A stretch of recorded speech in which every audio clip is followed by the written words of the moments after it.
Hello, I'm Dan, and I wanted to share with my students and with anybody else that's interested a few of my very favorite exercises for how to create a better tone on the cello. These are exercises out of Simon Fischer's books, Basics, that has 300 different exercises and routines for the violin. But I would like to share them with cellists, and especially with my cello students. So the first exercise is an exercise about exploring sound points. If we look at the cello, you can look at the space between the fingerboard and the bridge. And what we want to imagine is that there are 5 different sound points that we can look at. We could think about being here in the neighborhood of the fingerboard, or at the fingerboard. Here we can be close to the fingerboard. Then we can be in the middle. We can be close to the bridge, and then we can be really on the bridge. And what we're going to do is we're going to number these sound points. At the fingerboard, we're going to call sound point 5. Here, close to the fingerboard, we'll call 4. Here, in the middle, sound point 3. Close to the bridge is going to be sound point 2. And then as close to the bridge as possible is what we're going to call sound point 1. Now, one thing to keep in mind is that when you're choosing the sound point, often when we're playing, if we're playing an open string, we can say sound point 5 would be up here. But if we take our finger and play it at the mid-string harmonic, what we've done is we've divided the string into 2 parts of equal length. And so what that means is that your bow needs to go about twice as close to the bridge as it was before to be at sound point 5. So what we're doing is we're going, the old sound point 3 is now the new sound point 5.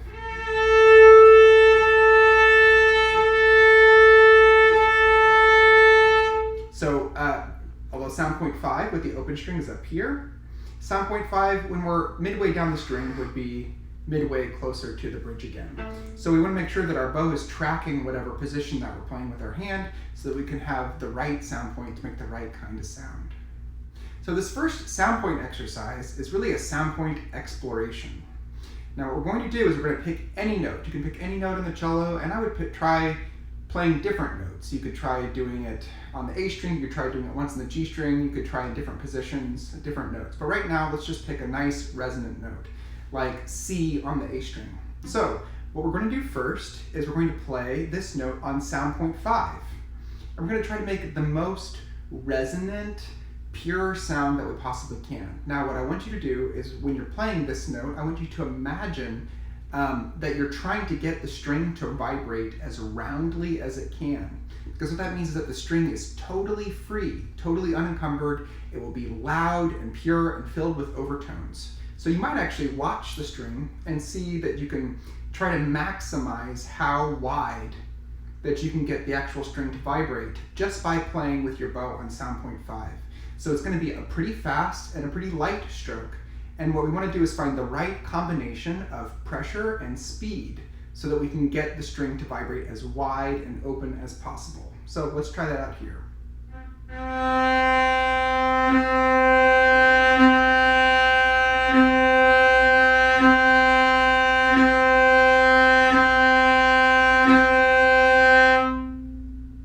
Lots of ring after that. If you can hear the ring accumulating while you're playing, you're doing a really great job. Okay, so now that we've done that on sound point 5, what we want to do is we want to try and create exactly that same sound color as much as we possibly can, but this time on sound point 4 instead of on sound point 5. So a little bit closer to the bridge. Now, what's interesting about this exercise is that your bow speed and your bow pressure are going to need to change a little bit. Now, I'd like you to focus most on changing your bow speed and not defaulting to adding pressure. Because again, what we want to do is make sure that the string is free and ringing as much as possible. We want to try and get the same quality of sound and the same kind of ring. So don't try to get the sound closer to the bridge by adding pressure. Instead, what we're going to do is going to slow down your bow, and you're going to even feel maybe that the bow is a little lighter in your hand while you're doing it. Okay, so here's sound point 5 and then sound point 4. Now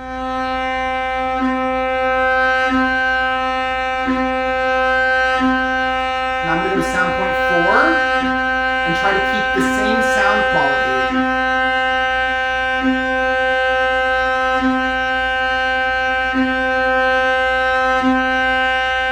Notice my bow is moving a little bit slower.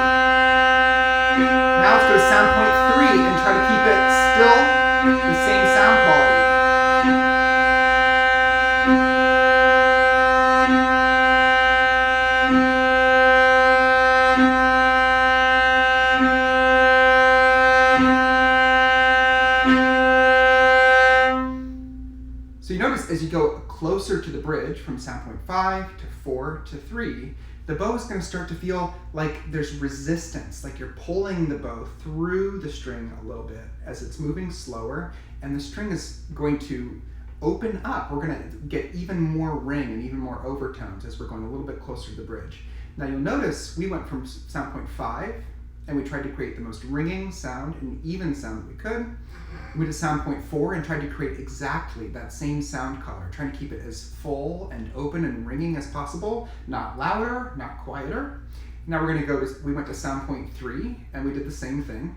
Now what's interesting is we keep going to sound point 2, your bow is going to slow down significantly, much more than it did between 5 and 4 or 4 and 3.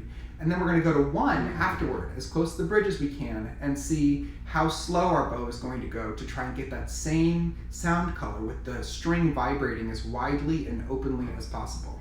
So here we're going from 5 all the way to 1. Try to keep the same sound color the whole way.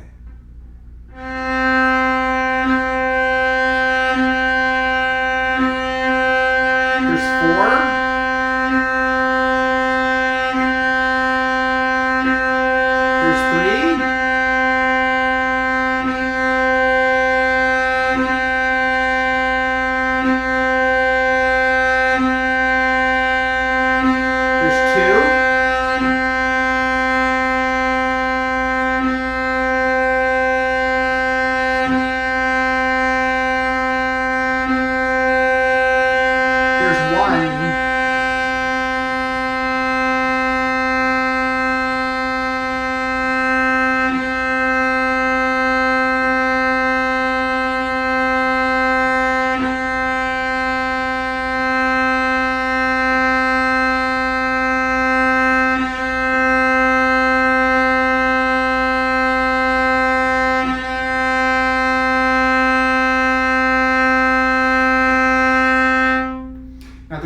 To this exercise is to not squeeze too much when you get to sound point 1 and sound point 2, but instead you try to really feel the resistance and try to imagine the string ringing as widely as possible rather than using a squeezed sound with a lot of pressure. So what we don't want is this, where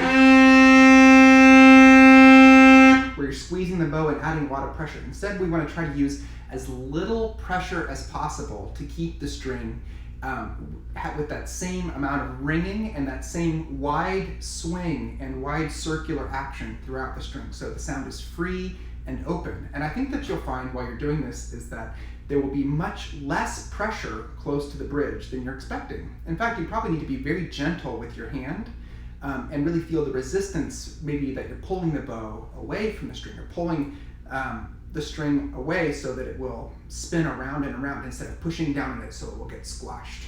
So why don't you try that out, and we'll check out another exercise soon.